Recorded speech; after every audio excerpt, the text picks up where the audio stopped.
안녕하십니까, 유찬현 세무사입니다.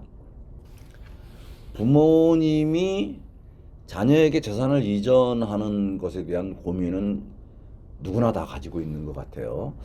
그런데 이 부모님이 자녀한테 재산을 물려주는 것은 여러 가지 결정 요인들이 있어요. 예를 들어서 죽은 다음에 물려주는 건 상속이고요.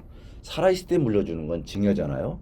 그런데 인간 수명이 늘어나면서 상속으로 물려주려고 하다 보니까 뭐 만약에 100살에 산다 그러면 70살에 자녀가 이걸 받는 거잖아요.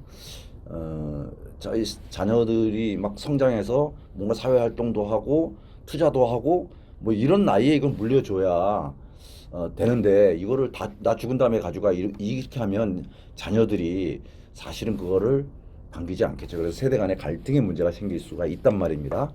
그래서 우리는 증여라고 하는 방법을 선택을 하게 되는 거죠. 그런데 이런 증여를 선택했을 때에 증여도 다양한 요인들을 검토를 해서 그중에 최적의 방법을 선택을 하게 되는 겁니다. 그런데 그중에 제일 중요한 선택 요소가 뭐냐면 세부담이죠. 전체적인 세부담. 그다음에 이것만큼 중요한 게 뭐냐면 자금 부담이에요. 자녀의 자금 부담. 자녀가 자금 돈이 많다면 뭐 큰 문제가 없지만 돈이 없는데 자금 부담을 극소화시키는 방식을 당연히 선택할 수밖에 없지 않느냐 하는 겁니다. 그래서 이 부분에 대해서 한번 자세히 설명드리도록 하겠습니다. 시중에 뭐 이렇게 뭐 우스갯소리가 있죠. 안 주면 맞아 죽고 뭐 밥만 주면 쫄려 죽고 다 주면 굶어 죽는다. 근데 재산이 뭐 얼마 없는 사람들은 이런 얘기가 통하죠. 그러니까 증여하는 것이 굉장히 어려울 수가 있고 사실 선택하기 어렵죠. 근데 재산이 많은 부모라면 적어도 줄 수 있는 능력이 있는 부모라면 사실 이런 걱정은 사실은 크게 하지는 않습니다. 그런데 이거를 사례를 들어서 한번 좀 살펴보려고 하는데요. 어떤 부모님이 본인이 거주하는 주택이 하나 있고요. 그 다음에 노후를 위해서 집을 옛날에 하나 사놓은 게 있어요. 15년 전에 사가지고 임대를 주고 있었습니다. 근데 이게 10년 전에 15년 전에 10억 주고 샀는데 지금 20억으로 이제 꽁충 시가가 뛰었어요. 그리고 이 집을 임대할 때는 보증금 5억에 월세 200만 원에 지금 임대를 해서 본인의 어떤 연금 소득 또 모아놓은 소득과 그다음에 이 월세를 가지고 노후를 생활하고 있는데 이 자녀가 무주택자이면서 계속 이 뭐 결혼해가지고 이렇게 크는데 보기 안타까우니까 그래도 이 집을 좀 줘야 되겠다 이렇게 이제 생각을 하는데 참 이 집을 주고 나면 나는 이 월세 수익이 줄어드니까 이거 어떡하지? 뭐 이런 여러 가지 고민이 있었던 거예요. 고민을 일단 한번 살펴보겠습니다. 주는 방법은 일반적으로 우리가 증여만을 생각하고 있는데 증여 말고 매매의 방법도 있다라는 것을 다른 영상에서도 아마 설명을 드렸고요. 시중에서도 이런 얘기가 많이 도는데요. 두 가지 다 살펴볼 겁니다. 근데 증여의 경우에도 두 가지 방법이 있어요. 하나는 올증여, 하나는 부담부증여인데 올증여라는 것은 그냥 제가 붙인 이름입니다. 즉 올증여라는 것은 이 20억짜리 아파트를 그냥 20억을 다 주는 거예요. 이게 20억 전체가 증여가 되는 거죠. 그렇다면 어떤 문제가 생기냐면 이 집은 지금 임대를 해서 보증금 5억을 부모가 받았습니다. 그래서 세입자가 나가면 5억을 되돌려줘야 되잖아요. 그러니까 이 되돌려주는 것은 사실은 부모가 갖고 있는 채무입니다. 채무. 그러니까 이걸 빼면 사실은 15억을 넘겨주는 거죠. 근데 올증여는 20억을 넘겨주는 거란 말이에요. 20억을 넘겨주게 되면 부모가 이 보증금을 환급해 줘야 돼요. 예. 누구에게 환급하냐? 세입자에게 주고 세입자는 다시 아들에게 던져줘야 되는 거죠. 그러니까 그 과정을 빼면 부모가 자녀에게 5억을 줘야 됩니다. 결국 주택도 주고 보증금도 5억을 넘겨줘야 되는데 부모님이 돈 5억까지 넘겨주면서 증여를 할 수 있겠느냐? 이거는 돈이 많으시면 그럴 수 있지만 그렇지 않은 사람은 선택이 거의 불가능한 상황입니다. 그렇다면 이제 부담부증여를 생각해봐요. 이제 부담부증여라는 것은 보증금 5억을 자녀가 부담하는 거예요. 그러니까 내가 이거 줄 테니까 5억은 네가 세입자가 나갈 때 네 돈으로 해결해줘. 그렇게 되면 사실은 20억짜리를 주는 거지만 5억을 빼면 15억을 증여하게 되는 거죠. 그래서 15억을 증여하게 되면 자녀는 15억에 대해서 증여세를 내고 부모는 이 5억을 넘겨주는 거니까 사실은 내가 부담할 채무를 자녀가 부담하는 것이라서 이거는 돈을 받고 주는 거나 똑같다. 그래서 이거는 양도세를 과세하게 됩니다. 양도세. 이걸 이제 부담부증이라고 합니다. 근데 이 경우에도 무슨 문제가 있냐면 아니 월세 수입이 들어오다가 월세 수입이 안 들어오잖아요. 그러니까 사실 노후 생활하는데 이게 참 불안할 수 있잖아요. 그래서 선택이 참 곤란할 수가 있어요. 자, 그래서 이런 증여 말고 그 중간에서 뭔가 선택할 방법이 없을까? 그래서 이제 매매의 방법을 한번 생각을 해보는 겁니다. 자, 매매라면 그것도 두 가지 방법이 있어요. 일반 매매는 이게 시가가 20억이니까 20억에 파는 거예요. 그러면 20억에 팔지만 보증금 5억 있으니까 사실은 자녀는 15억을 부모님한테 드려야 돼요. 그런데 자녀 입장에서는 20억짜리 집을 왜 꼭 지금 사야 되느냐는 거죠. 그러면 자녀는 선택의 폭이 없잖아요. 다른 데도 20억짜리 집을 살 수도 있고 15억짜리 집을 살 수도 있는데 꼭 부모의 집을 20억 주고 사야 되는데 이익이 하나도 없지, 이익이. 자녀의 이익이 하나도 없어요. 그래서 굳이 자녀가 이것을 사야 될 이유가 없기 때문에 선택을 하지 않겠죠, 이런 방법은요. 그런데 만약에 부모가 20억짜리 집인데 너한테 좀 싸게 줄게. 그러면 자녀는 이걸 살 요인이 생기는 동기가 생기는 거잖아요. 자녀가 이걸 살 동기가 생기는 거예요. 예를 들어서 20억짜리를 17억에 팔게. 그러면 자녀는 17억에 사더라도 사실은 3억을 싸게 산 거니까 이익이 생기는 겁니다. 그래서 이 저가 매매라고 하는 이 방법이 이제 등장을 한 것입니다. 그래서 이렇게 한다면 좀 자녀도 싸게 사니까 좋고, 그 다음에 아까 말씀드린 것처럼 부모를 이거 넘겨주고 나면 노후 생활하기가 곤란한데 이렇게 하더라도 매매 대금을 자녀로부터 받을 수 있잖아요. 예를 들어서 17억을 받는다면 여기서 보증금 5억을 빼면 12억을 자녀로부터 받으면 되잖아요. 그러면 부모는 이거 받아가지고 이 돈으로 노후 생활을 유지할 수 있는 이런 방법이 되는 것이죠. 물론 12억이 하려면 자녀가 이 돈을 마련해야 되는 것입니다. 이 돈이 없다면 사실 이 방법도 쓸 수가 없습니다. 그런데 여기서 조금 더 나가서 그러면 얼마에 자녀한테 파는 것이 좋을까? 이 방법을 한번 고민해 봤습니다. 자, 저가 매매라고 하는 것은 시세보다 싸게 파는 건데요. 시세보다 싸게 파는 건데 이때 시세라는 것은 어떻게 되느냐? 시세라는 것은 아까 20억이라고 했는데요. 이 시세를 결정하는 방법은 시중에서 이게 뭐 호가로 이거 얼마짜리야? 이거 얼마에 팔렸어? 이렇게 해서 이루어지는 것이 아니고 세법에 의해서 이렇게 정해지는 건데요. 뭐 이거는 굉장히 복잡해서 다른 영상에서 이거 설명을 드리기로 하고요. 어쨌든 그렇게 해서 세법에서 정한 금액이 20억이다 라고 하면 이게 기준이 되는 겁니다. 근데 이거보다 비싸거나 싸게 팔면 누군가 이득을 보죠. 비싸게 팔면 부모가 이득을 보는 거, 싸게 팔면 자녀가 이득을 보는 거죠. 그래서 이득을 본 사람한테 증여세를 과세를 해요. 그런데 이 시가라고 하는 것이 정확하게 이 부동산의 가액이 정확하게 평가했다고 볼 수가 없죠. 왜냐하면 이거는 세법에서 정한 가액이니까. 그래서 이 시가를 기준으로 어느 정도까지는 이거를 정상가액으로 인정을 해주는 거예요. 이게 정상가액이 인정해주는 범위가 이 시가의 30%, 그러니까 20억에 30%는 6억이죠. 그 다음에 기준금액이 3억이에요. 예. 그래서 여기 중에서 작은 금액이죠. 그러니까 3억이 되겠죠. 그래서 이 3억 범위 내에서 매매를 하는 경우에는 이거는 정상가액으로 인정해 주겠다는 거예요. 그러니까 이게 20억이니까 3억이면 17억이고요. 비싸면 이게 23억이잖아요. 그러니까 요 사이에서 거래되는 가액은 이건 저가 거래가 아니에요. 이거는 정상 거래예요. 정상 거래. 그러니까 정상 거래이기 때문에 여기는 증여세 과세하지 않겠다는 거예요. 그런데 17억보다 싸게 팔면 그때는 증여세를 과세를 해요. 그런데 증여세를 과세할 때 어떻게 과세하냐면 이 시가 20억, 요 시가 20억에서 요 17억까지는 증여세 과세가 없는데 15억에 판다면 이 전체 시가하고 차이 요 전체인 5억에 대해서 증여세를 과세할 거냐? 아니면 요 3억을 뺀 요 2억에 대해서 증여세를 과세할 거냐는 건데 현재 세법은 요 2억에 대해서만 증여세를 과세하는 걸로 이렇게 규정이 되어 있습니다. 자, 그러니까 흔히 말하는 20억을 17억에 팔았다면 세법상으로는 저가 매매가 아니에요. 정상 거래입니다. 네. 근데 많은 사람들이 이걸 저가 매매라고 이렇게 얘기를 하는데요. 이건 저가 매매가 아닙니다. 이 17억보다 싸게 팔았을 때 저가 매매라고 하는 것입니다.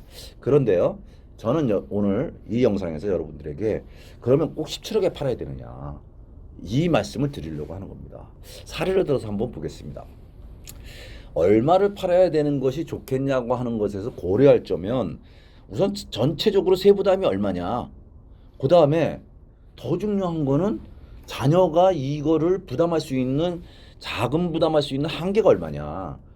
이게 두 가지가 종합적으로 고려가 돼야 된다는 거예요. 그죠? 아무리 이렇게 했지만 자녀가 이걸 살 돈이 없으면 안 되는 거잖아요. 그렇다면 세금이 비슷하게 나온다면 그러면 자녀의 자금 부담을 줄여주는 방법을 우리가 선택해 볼 수 있는 거죠. 그래서 이거를 부모의 자금 부담과 자녀의 자금 부담이라고 하는 측면에서 한번 검토를 해봤습니다. 예를 들어서 부모가 20억에 판다라고 하면 양도세가 2억 8,500 정도가 나옵니다. 현재 그 중과세되지 않는다고 했을 때 그러면 2억 8,500에서 세금이 나오는데 요게 좀 이게 틀렸네. 요거 전제 조건을 보증금을 5억이 아니라 이걸 10억이라고 했을 때요. 보증금을 10억이라고 이렇게 가정하고 요건 앞에 사례가 잘못됐네요. 10억이라고 하면 20억에서 10억을 빼면 10억이 남죠. 10억이요. 10억이 남는데 여기서 2억 8,500 세금 빼오면 7억 1,500이라고 하는 가처분 소득이 생깁니다. 그죠? 자, 그런데 만약에 그 17억에 팔면 보증금 10억을 빼면 7억이 남죠. 거기에 양도소득세는 2억 8,500. 왜 17억에 팔았는데 20억에 파는 건 세금이 똑같습니까 하는 건데 요건 다른 영상에서 제가 설명을 했는데요. 증여세는 3억까지는 정상거래로 보는데 양도소득세는 5%까지만 인정을 해요. 3억하고 5%중 작은 금액인데 20억에 5%는 1억이고요. 그 다음에 기준금액 3억 중 작은 금액이니까 1억의 범위를 벗어나면 비정상가액으로 봐요. 그러면 증여세는 3억을 초과하는 금액에 대해서만 증여세 과세했지만 양도소득세는 이걸 인정을 안 하고 20억으로 이 시가로 양도세를 과세하기 때문에 20억짜리를 그 이하에 얼마에 팔았던 양도세는 무조건 20억으로 세금을 계산하기 때문에 그렇습니다. 그래서 17억에 팔아도 세금이 2억 8,500이고요. 그러면 17억에서 보증금 빼고 이걸 빼면 잔액은 4억 1,500만큼 돈이 남는 겁니다. 그런데 만약에 17억이 아니라 15억에 팔면 어떻게 됩니까? 15억에 팔아도 양도세는 동일하죠. 그 대신에 15억에 팔면 10억 보증금 빼주고 나면 5억 남는데 거기서 2억 8,500 빼면 2억 1,500의 수입이 생기는 겁니다. 그러니까 만약에 자녀한테 이거를 15억에 팔면 보증금 10억 빼주고 5억 남은 금액에서 2억 8,500 빼면 부모가 남는 금액은 2억 1,500이 되는 것이죠. 그렇다면 자녀 입장으로 한번 돌아서 볼게요. 자녀가 20억에 사면 시가에 산 거기 때문에 증여세를 내야 될 이유가 없어요. 취득세만 내면 됩니다. 그래서 취득세는 6,600만 원만 이렇게 내면 되고요. 그러면 그다음에 그러면 사실은 20억에 샀으니까 보증금 10억을 빼면 부모한테는 10억을 줘야 되잖아요. 그러니까 10억을 지급해야 되죠. 그러니까 자녀는 10억 6,600만 원의 돈이 있어야 되는 거죠. 이만큼 자금 부담이 생기는 겁니다. 그러니까 이 돈이 있다면 요렇게 조합을 하면 되는 것이죠. 그런데 만약에 17억에 팔게 되면 취득세가 이제 줄어들죠. 내년부터는 이게 시가 인정가액으로 가기 때문에 이걸로 갈 수도 있습니다. 취득가액은. 근데 어쨌든 17억에 팔면 요렇게 취득세가 줄어들고요. 그러면 17억에서 보증금 10억은 내가 떠안는 거니까 나머지 7억만 부모한테 지급을 하면 되는 거죠. 그러니까 두 개를 합치면 7억 5,600이 됩니다. 자, 그랬을 때는 요렇게 한번 따져보시면 되죠. 내가 17억에 살면 나는 7억 5,600만 원 있으면 되고 이렇게 되면 부모님은 4억 1,500에 현금을 주게 되는 것입니다. 그런데 저가 양도라서 꼭 3억보다 3억 정도 싸게 팔아야만 되는 게 아니라 그 이하로 팔게 되면 어떻게 되느냐? 그 이하의 금액, 3억을 초과하는 금액에 대해서만 증여세를 내면 되는 거죠. 15억에 만약에 판다면 어떻게 되죠? 그러면 취득세는 4,950만 원을 내는 것이고요. 증여세는 요 차이 2억이잖아요. 2억에 대해서 5천만 원 공제를 하면 1억 5천 1.5억에 대해서 증여세가 3천만 원이에요. 그러니까 3천만 원을 증여세를 내면 되는 거죠. 그러면 15억에 샀으니까 보증금 내가 떠안았으니까 10억 빼면 5억을 부모님한테 드리면 되고 나는 5억 주고 그 다음에 증여세와 취득세를 합치면 5억 7,900만 원만 지급하면 되는 거죠. 즉 부모가 나한테 이거를 20억짜리 15억에 팔면 나는 5억 7,900만 원만 있으면 이 집을 인수하게 되는 겁니다. 자, 비교를 한번 해보겠습니다. 20억에 판다면 총 세금 부담은 3억 5,100이 됩니다. 2억 8,500이 있고요. 그 다음에 6,600이 있고요. 그래서 합치면 3억 5,100 정도가 총 부담 세금인데 이때 자녀 부담은 10억 6천이고요. 부모는 7억 1,500만 원의 돈이 생기는 거예요. 그런데 17억에 판다면 세금은 조금 줄어들어요. 그런데 부모의 가처분 소득과 자녀의 자금 부담이 이렇게 차이가 나요. 여기는 3억 줄어들고 여기도 한 3억 천 정도가 줄어드는 거죠. 그 다음에 15억에 판다면 세금은 조금 늘어날 수 있지만 자금 부담이 이렇게 늘어나고 세금도 이렇게 줄어들어요. 이렇게 줄어들어요. 자, 그러면 결국 무슨 얘기냐면 자녀는 20억짜리를 15억에 사는데 15억에 사니까 5억 싸게 샀잖아요. 5억 저렴하게 샀는데 세 부담은 결국 3천만 원만 부담하게 되는 거죠. 즉 5억을 싸게 했는데 그 5억에 대한 증여세를 3천만 원만 내면 된다는 것이죠.